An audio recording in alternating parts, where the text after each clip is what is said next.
Скопје се извишува водно, крунисано со милениумскиот крст, не случајно поставен на темето на врвот Крстовар, наречен така по легендата според која некогаш на истото тоа место имало крст, но помал.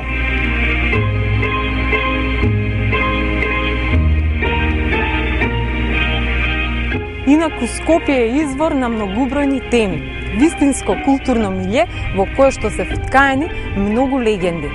Меѓутоа, ние на овој скопски бетонски пејсаж, кој издивнува смок и мириса некако скопски, ќе му погледнеме одводно и овој пат нашата приказна ќе му ја посветиме на него.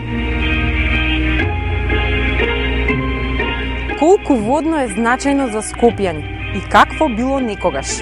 Чудесна земја ви раскажува овој пат низ објективот на една скопјанка.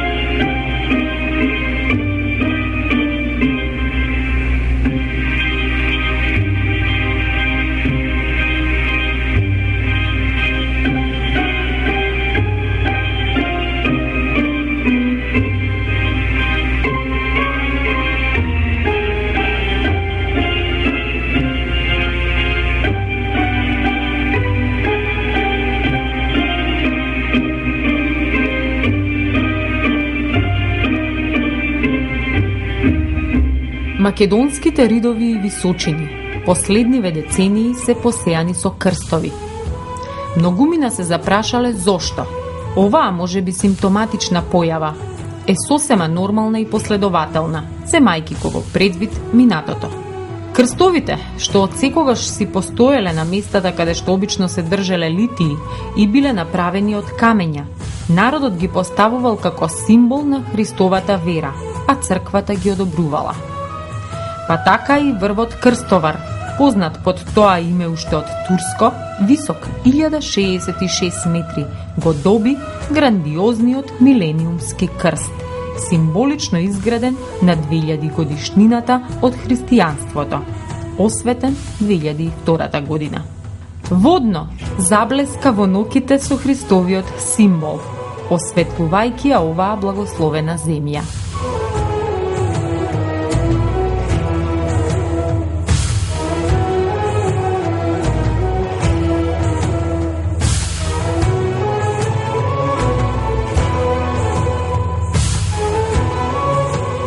Името на оваа средновисока македонска планина, сместена во јужниот дел на Скопската котлина, логички укажува на водата. Но водно или водно, етимолошки си има приказна која се развива со населбите во неговото подножје. Водното, распосланата метропола, се спушта и шири од самото негово значајно подножје, кое од секогаш било меркано од скопската елита. Ширејќи се, последниве години мошне агресивно, градот за кој велат дека лежи на вода, од секогаш си ги впивал водите од водно. Оваа разновидна хидрографска мрежа е сочинета од потоците кои се поило за стоката и делумно ги наводнуваат костените, подземните води, водопадите и изворите. Подземните води се поделени на артерски, кои ги користат објектите на повисока надморска височина, и на бунари наменети за оние кои се подиско. Водата, бактериолошки и хемиски е чиста, но има и чешми од кои не се пие. Воденото богатство, разбликано во подножјето, понекогаш со своите сили дури и порозно, развило своевиден култ. Според кажувањата, името на населбата Капиштец е поврзано со потокот кој минувал низ населбата и подножјето, па можеби поради водите кои вечно капеле и течеле на ова место, местноста била наречена Капиштец.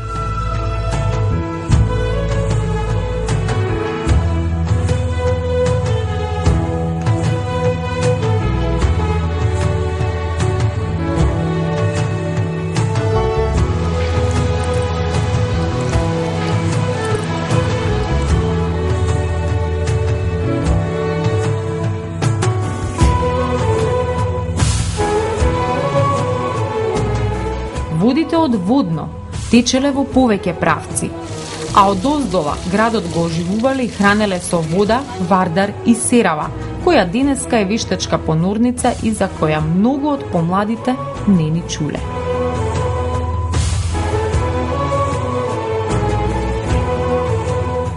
Стари Скопјани се уште ги паметат водотеците или онака како што ги нарекуваат јазовите, односно каналите кои ги испресекувале речиси сите позначајни улици на градот.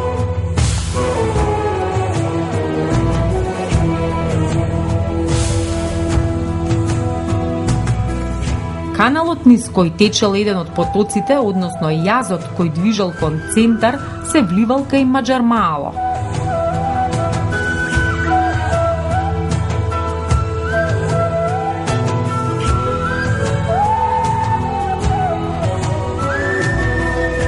Денес тој е полн со лисја, а некогаш во него се капеле младите скопјанчиња. Секнал во периодот околу земјотресот. Тектонските пореметувања, на кои се накалемиле и некои други причини, го нарушиле балансот на водата, прекинувајќи го водениот континуитет во регионот.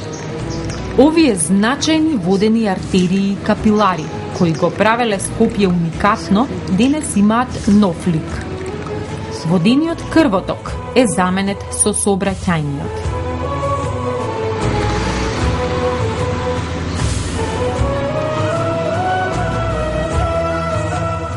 Наместо градскиот метеж испрекинат со сирени, некогаш ломотеле скопските воденици.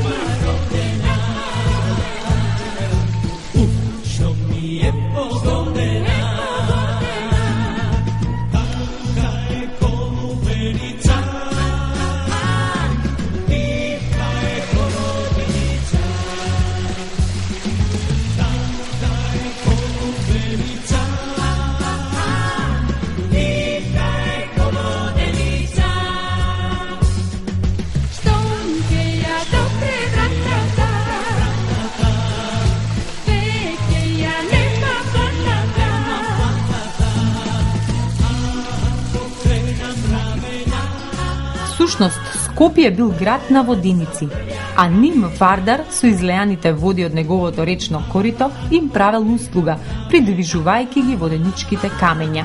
Ова економично, старинско мелење на брашното, подпомогнато од водените стихи, било значајна трговска дејност. Воденицата на браќата Шабан Паша, една од последните, се наоѓала во близината на градскиот парк, а од неја истекувал јас кој одел под калето.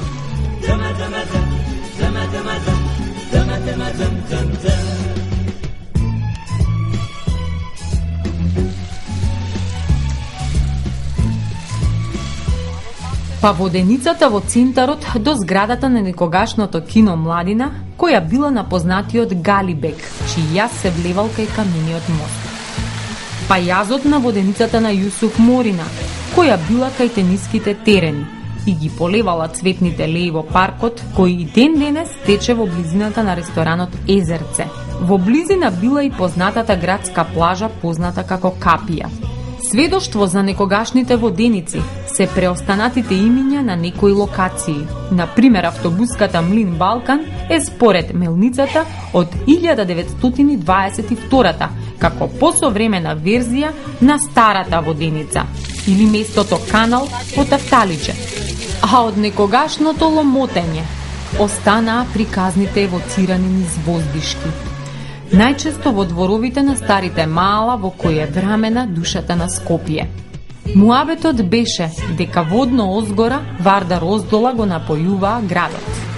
Градот кој во минатото велат бил бранет со копија, а командните зборови на војсководецот во напад со копија му го наденаа денешното име на градот Скопја или Скопје, онака како што вели легендата.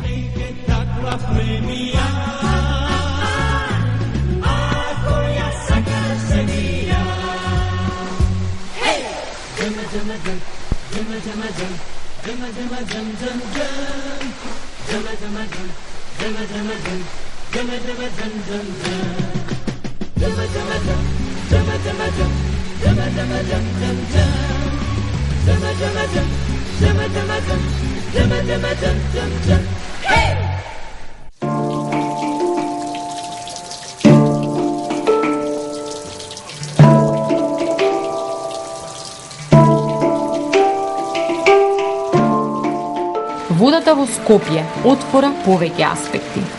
Етимолошки, прагматичен, историски, археолошки, хроничарски и сите некако се допираат во приказната за водно. Водите од некогашната гола планина го давеле подножјето во порои. Едно од решенијата било пошумувањето.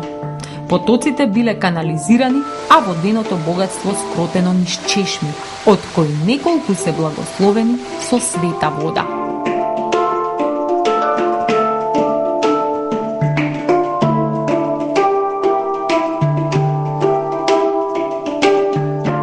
Селото Горноводно било раселено или сосила дислоцирано 56-57-та на сметка на елитните резиденции и вили.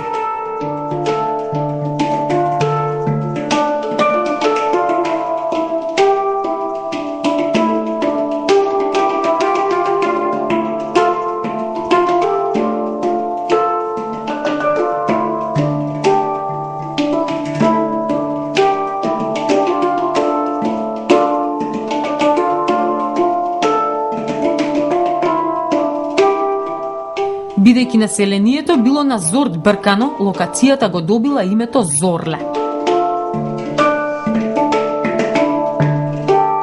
Ако го фатите патот кон Жданец и свртите кон последната улица десно, на Нерешка велат дека таму живеат зорлевци. Денеска целото подножје на Водно е начичкано со елитни згради, со резиденции, со вили, со палатички.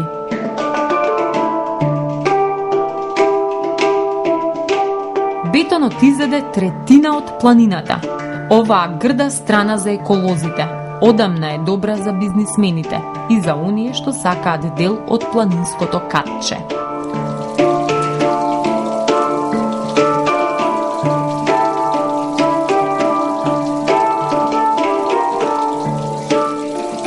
Капките што ги рони Водно, според едни кажувања го наметнале името Капиштец.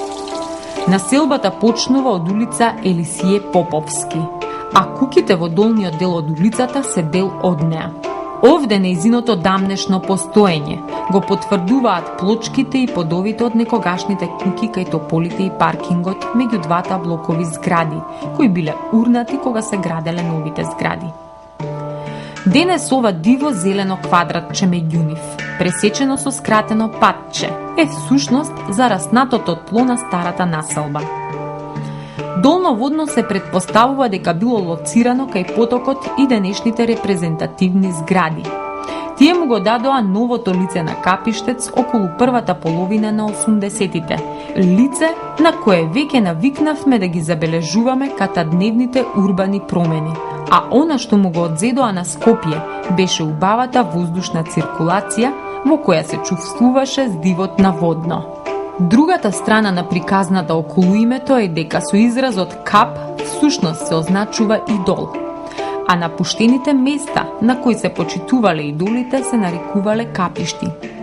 Тоа биле култни места кои во времето на христијанството биле уништувани, но некои од нив биле адаптирани во мали светилишта налик на капели или црквички со икони.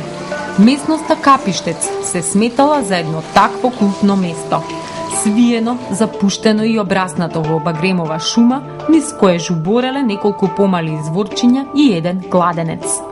Ова место било игнорирано од населението, но група вернички почнале да го посетуваат, замивајќи се во водите покрај иконата на Свети Јован Крстител.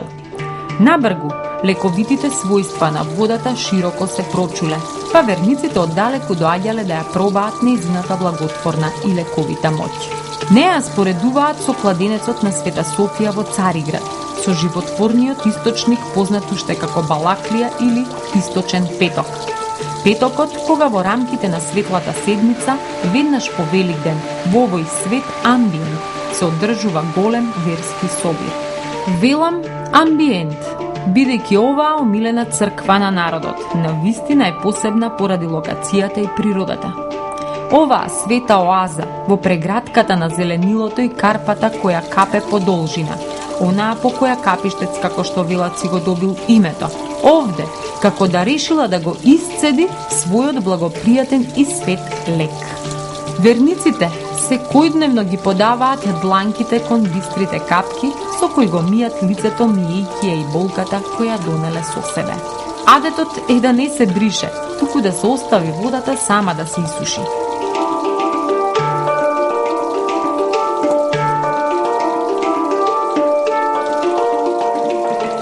Во предворието има 7 чешмички или изворчиња на света вода. Меѓу нив се Свети Јован, Света Богородица, Света Недела, Света Петка, Руса Среда. Пред нив луѓето палат свеќи, се замиваат и оросуваат со цвеќенцата кои се под иконите. Оваа тумба над Капиштец си го добила еден од постарите, а сега веќе обновен манастир Свети Јован Крстител. Но не е случајно тоа што ова место некогаш било светилиште токму на Крстителот. Крштевањето, духовното раѓање, чистината на водата и чистината на душата. Сета оваа символика овде покрај светите капки. Едноставно, овде се вгнездила Христовата вера, облагородувајќи се со природата. Пред да биде подигната црквата во 1937 година, немало темели на светилиште. Светото капче всушност бил кладенецот со крстот и иконата на Свети Јован, а се претпоставува дека култот на ова свето место бил мошне стар, дури од паганско време, па дури потоа со христијанството добил облик на светилиште, чиј континуитет бил прекинат за време на турскиот период. Но фала му на Господа, денес ја имаме оваа прекрасна црква, прегрната од благотворната карпа крај водите кои ги цеди водно. Во манастирот се одржуваат познатите христијански собири и празнувања на Свети Јован Крстител. Неговото раѓање, неговата смрт, како и денот 20 јануари кога се слави големиот лик на Јован Крстител, кој во реката Јордан го крстил Спасителот Господ Исус Христос. На 11 септември секоја година се одржува храмовата слава на отсекувањето на главата на Свети Јован и секако богослужбата Балаклија.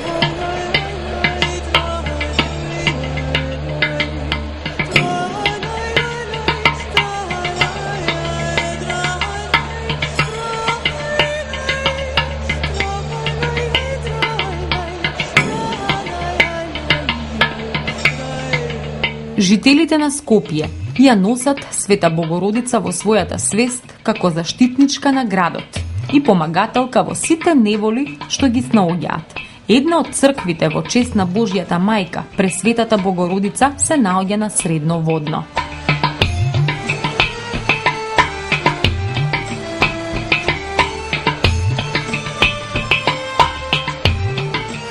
Водњанци со ентузијазам ја подигнаа новата триконхална еднокуполна црква од понов датум, на местото на некогашната црква на која и предходи долга историја започната од 13 век, можеби и порано, и за која за жал има оскудни податоци. Во пишаните извори се спомнува како Света Богородица Елеуса и Света Богородица Водњанска. Во втората половина на 16 век црквата запустела. Дури во периодот од 1847 до 1870 е обновена еднобродната засводена црква посветена на празникот раѓање на Света Богородица. Црквата Мала Богородица и селото Горно Водно се разурнати во 1955 година. Камен темелникот на новата црква со колективно ктиторство на сите поранешни жители на разурнатото село Горно Водно е осветен на 6 октомври 1996 година. Но постои Хрисовул, што всушност е византиски термин за кралска повелба од 1300 година, издадена од Стефан Урош II Милутин, кој го обновува и утврдува манастирот Свети Георг или Свети Ѓорги, најстариот и најбогатиот манастир. Тој според некои тези истражувања лоциране на Виргинскиот брег кај реката Серава во Скопје и по тоа е наречен Виргинскиот манастир. Околу неговата историја оставена е можност за корекции, бидејќи се уште се актуелни повеќе агли на анализа кои расветлуваат и други локации, но да не навлегуваме таму, туку кон она што го вели повелбата. Според желбата на кралот на овој манастир, водно селото кое ми припаѓа на кралството и во него манастирот Света Богородица Елеуса со Свети Теодор надводно и со Свети Пантелеимон, со лозијата, со нивите, со водениците, со сенокосите, со рибниците и со ловиштата и со сите права над нив, е доволен цитат од повелбата, која всушност ја сугерира неговата важност како духовен центар заживен во 11, 12 и 13 век, во чија придружба се и некои значајни цркви како Богородица Елеуса на Водно. Милутиновата повелба, како и познатата виргинска грамота на Константин Асен од 1277 го потенцираат неговото влијание и внимание во кое му се дарувани многу поседи. Текстот дава и опис на локациите на тогаш постоечките цркви, од кои по Свети Теодор се уште се трага. Денес овде на Средноводно е црквата Мала Богородица или Рождество на Пресвета Богородица со мало стопмено атарче во кое жубори и чешмичка.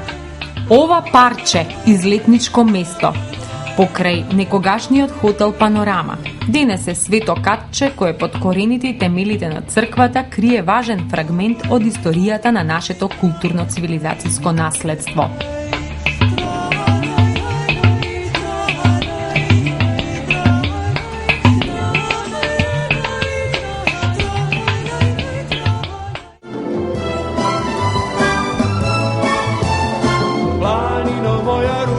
Bakneš do nebo visoko, zašto raskazuješ ti?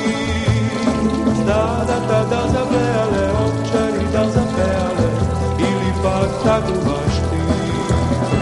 Nad mene stojiš ko sudba, odluka čuvaš moj svit, zasijao život moj družba, do zadnji stagati nit. Planino moja rudino, bakneš do nebo visoko, zašto raskažu baš ti? Stada dal zaplejale, ovčari dal zapejale, ili pak tagu baš ti?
Погоре, денес во панорамата на Скопје може да уживате низ џамот кажано на скопски на кабините од новата жичница, која води до Милениумскиот крст.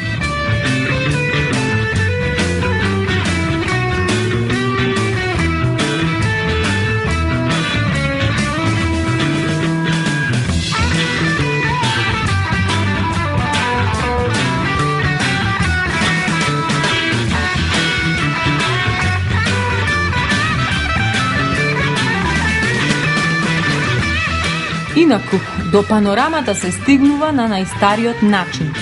Пеш по козите патеки, како например по Цветкова, Маркова или пензионирската, која е полесна и води од 6 чешми кон Марково крувче, па десно кон крстот. ги има повеќе, од кисела вода, од пржина, од полицијата, од капиштец, од трнодол или жданец, бела, плава, црвена. Овие добро познати патеки, многу пати изгазени во викендите, денес се веќе заменети со жичницата како атракција.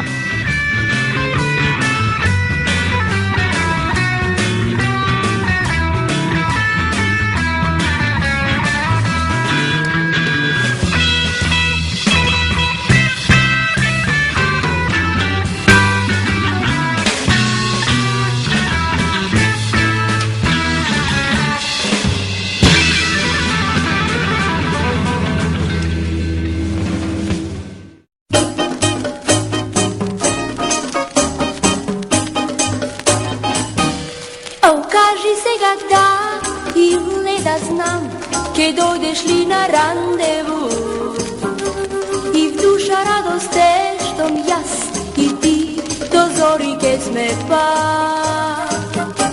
Следно не знам јас дал пак твој глас ке каже јас. До средно водно некогаш вјасале олтајмерите, шпедитирските коли, а денес се стига и со новиот автобус. Но знам ке дочекаме наш, ке дојдеш ти со болка в град, ке речеш прост ми мила, те молам за... Велосипедисти, параглайдеристи, алпинисти, планинари, воајери.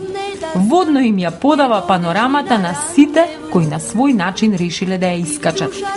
Таа се протега кон југ на селата Горно и Долно Сонје, како и на планините Караджица и Даутица. А одоздола, под замаглено поради смогот, лежи Скопје, во летата како подвршник, во зимите кочането. Помеѓу врвот и градот, дистанцата што треба да се искачи е полна со дружење, приказни, спомени, љубовни тајни.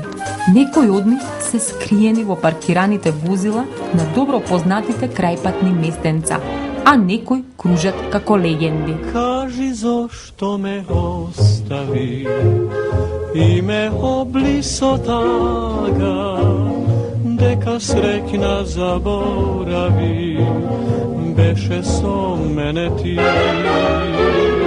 Кој ли среќа ми открадна, срцето ти го градна, сега знај дека секаде ликот го гледам твој. Моите дни знај тажни се, вечно ме мачи тага, моја љубов ти пак ке си, се ти проштавам. Водно ги чува под своите веќе урбани пазуви најубавите митови за љубовта, чие ехо од време на време ни го разголува и стариот лик на градот, откривајќи ги неговите лузни. Беше со мене ти.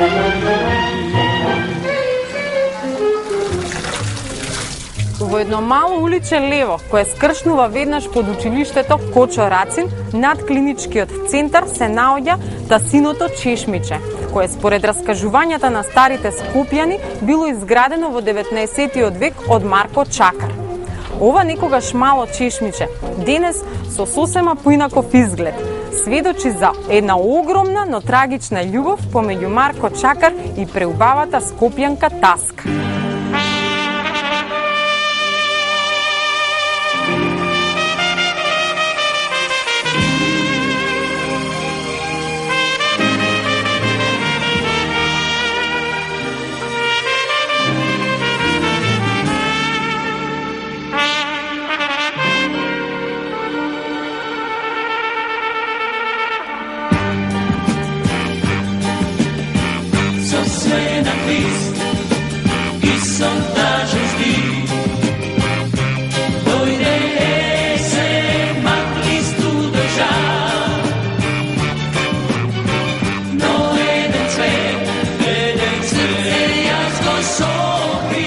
Марко бил сиромашно, но трудолюбиво и честно дете, чија доблест била забележена од тогашниот богат скопски трговец Чорбаджи Чакар, кој имал 2 сина, учени, но без посебна амбиција да го продолжат неговиот занает.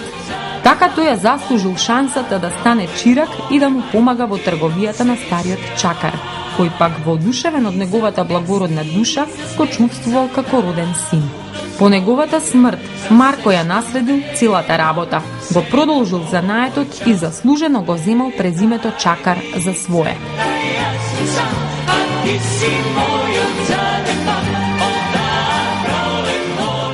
Петре, еден од синовите на чорбаджи Чакар, имал прекрасна ќерка, за чија убавина надалеку се слушнало. Пред портите на неговата млада таска почнале да се редат ергени за просидба, меѓу кои имало и турци. Таткој ги одбивал затоа што сметал дека неговата ќерка е премлада. По извесен период, убавата таска го пленила и срцето на Марко. Чувствата биле взаемни и меѓу нив се родила љубовта. Со амането татка си, таа била ветена на Марко, но пред самата венчавка станала жртва на одмаздата на турците кои ја убиле. Нејзината кревка младост крваво завршува на 18 години. А гневот и тагата со единети ќе го инспирираат Марко како свадбен подарок да ја изгради чешма од еден бистар извор во чии води вечно ќе се огледува нивната судбина.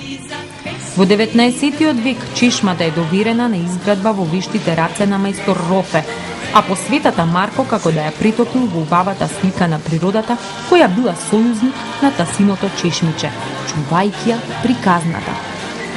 Таске. Кутра мила Таске, кога луѓето, младите моми и момчиња, како што беше и ти, ќе пијат и ќе се освежуваат со ладната вода. Нека си спомнуваат на тебе, дрвото кое денеска го засадувам. Неговите гранки нека им служат на луѓето за починка. Од тогаш, малиот природен рај го добил името Тасино чешмиче, кој по ослободувањето на Скопје станал едно од најубавите излетнички места. Се верувало дека оваа вода е мелем за постарите на кои им ја враќала силата, а на младите, што ќе се напијат од неа, им ветувала радост во љубовта од Ѓурѓовден до Ѓурѓовден.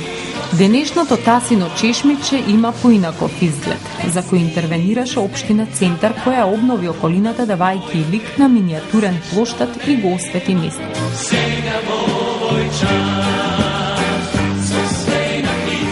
Се почесто скопјани свесно ја евоцираат традицијата во сите сегменти од животот, решени повторно да ја донесат, оживеат и негуваат, или барем да не потсетат на заборавеното. Тасиното чешмиче зад својот нов лик крие уште една приказна.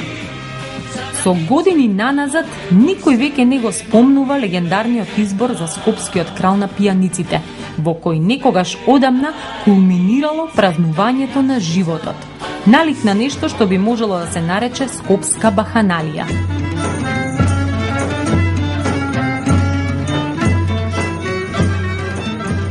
Најраните обиди за овој избор датираат некаде од 1930 година, кога над преварувањето било повеќе вербално мајтапење и фалење на своите капацитети за пијанчење.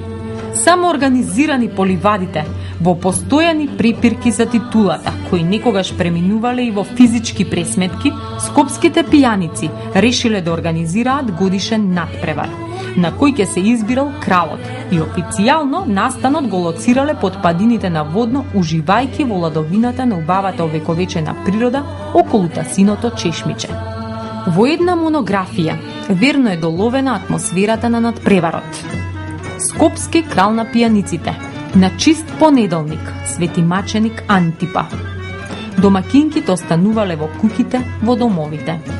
Им предстоело големо чистење и подготовки за празникот Воскрс, Великден.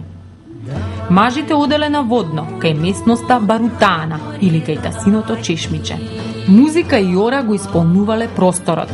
Точно на пладне се избирал кралот на пијаниците на градот. Изборот бил јавен со јавно гласање, меѓутоа и со фактичко докажување на пијаницата дека може да испие поголемо количество алкохол. По изборот, кралот го закитувале со низи кромит околу вратот, багремов венец на главата и билнак вино и ракија во рацете. Го качувале на шпедитерска кола послана и декорирана со черги и килими. И во присуство на колегите пијаници, големи пијаници со бучна плех музика и со аплаузи се спуштале низ градот и така поминувале низ чаршијата, каде што дуќанџиите им аплаудирале и им се придружувале.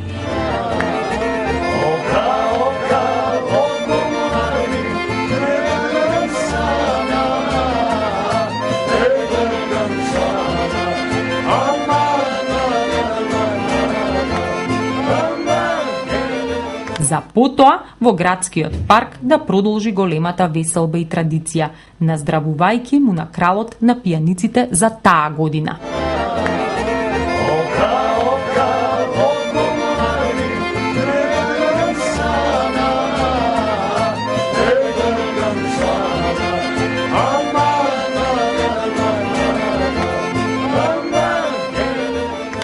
Што убави биле тие времиња. Се славело колективно, другарски. Луѓето се соживувале со празниците, со настаните и традициите. Денес викендите и националните празници се поминуваат по скопските кафулиња и ресторани. Внатре се плетат политички интриги, се крои бизнисот, се слават родендени на брендови и на фирми, на завршни сметки. Некако транзицијата не навикна на една нова матрица. Но убаво е да се доживее колективната струја на празникот и повторно да се почувствува традицијата. И ете, за наша среќа градот ги оживува сеќавањата на некогашните олдтајмери, скопските мала, бозата, модата на градските моми, боемските навики, пајтоните, честитајки го 100-тиот роден ден на улицата која беше дел од срцето на некогашното скопско корзо. Оваа септемвриска прошетка е времеплов ни 100 години наназад преку една оригинална скопска приказна. Некогаш истата ја викале Јени Џаде или Нова улица. Била изградена во 1911-та, во чест на посетата на Скопје од страна на тогашниот султан Мехмет Решат. Но времето е наметнало и други имиња, како краља Петра, маршал Тито и денешното, што најубаво и прилега, Македонија.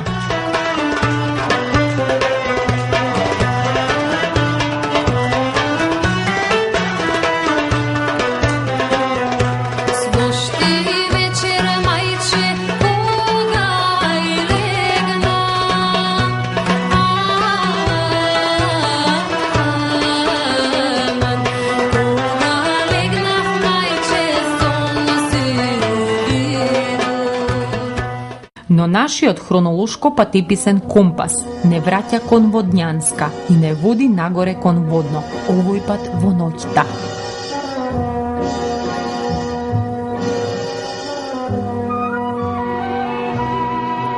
Олени, сето небо, чуј прошепнува да ми простиш ти. Олени, мојот спомен ми донесу вазди на наши дни. Од озгора панорамата е чудесна. Треперат уједниците светленца кои ги даваат контурите на растегнатата метропола. Скопје е магично кога го доживувате во вечерите од Водно.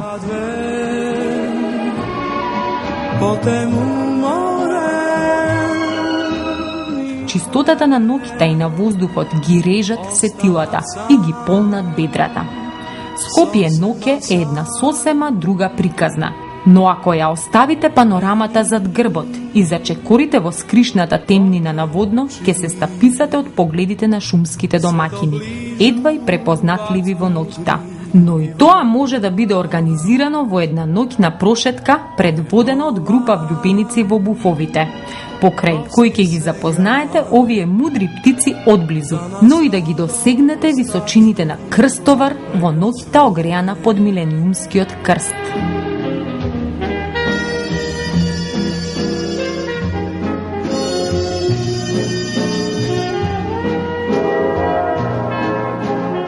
Кој вели дека навечер на Водно не е интересно? Ова Пред мене малецко суштество, што всушност е една птица, знаете која, буф, е Бору. Здраво, Бору. Мирна е и убаво си стои на мојата рака.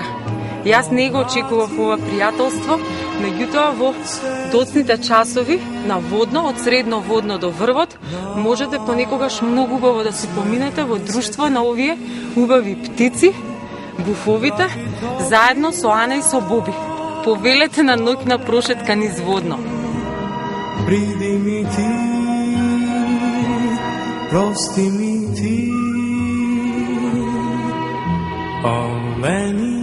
Во моментов се дружиме со 2 од можните 9 вида буфови кои живеат на територијата на Република Македонија. Неколку од нив се со остатокот од групата која веќе е на пат кон милениумскиот крст. Овој на ракавицава со срцевидно лице е амбарски буф, Туто алба. Природно живеалиште му се старите штали, амбарите, старите покриви од куќи, претежно затворените простории. Урбанизацијата и дератизацијата го направи овој буф вистинска реткост. Овој пак браун црвенкастиот со портокалови очи е долгоушестиот буф, Асио отус. Мојот спомен ми донесу воздих на наши дни.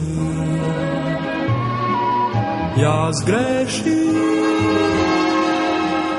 Иако е поградски од другиот, поради труењето на глодарите во градовите се помалку се среќава.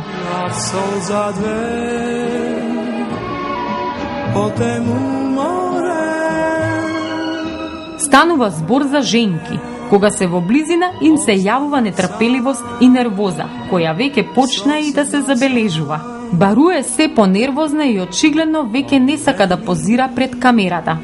Љубовта кон буфовите кај иницијаторите на оваа прошетка, Боби и Ана Арсовски, започнала пред 17 на години, колку што изнесува и нивниот заеднички животен стаж. Со време интересот кон нив пораснал, а со него и одговорноста и желбата да им се помогне на овие маргинализирани добротвори меѓу птиците. Така тие евидентираните гнезда во Скопје и пошироко редовно ги посетувале и почнале да ги прихрануваат младенчињата. Дури создале и фарма за лабораториски глувци која постои веќе 4 години и ја произведува потребната количина на храна.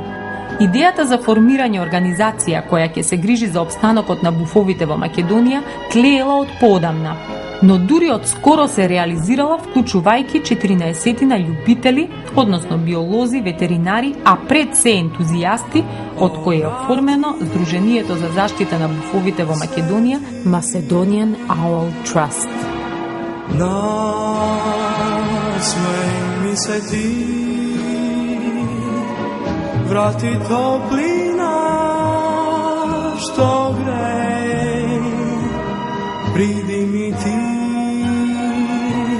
прости ми ти, олени.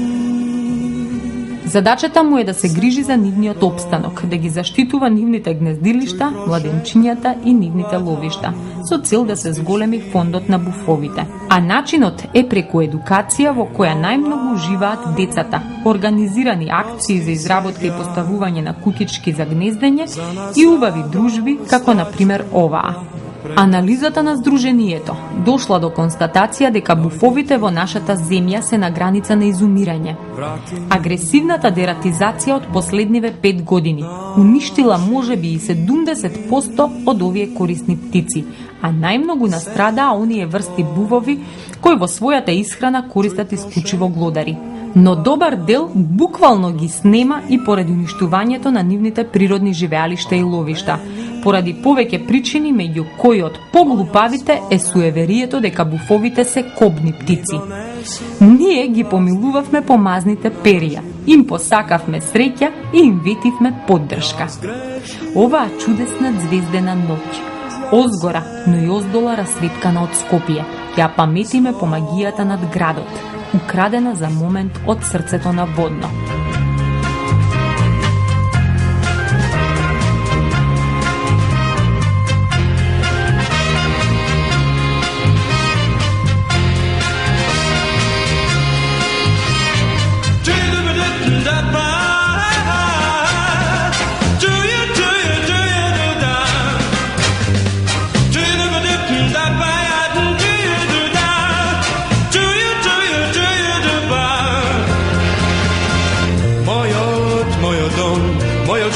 moja sudba, moj dom.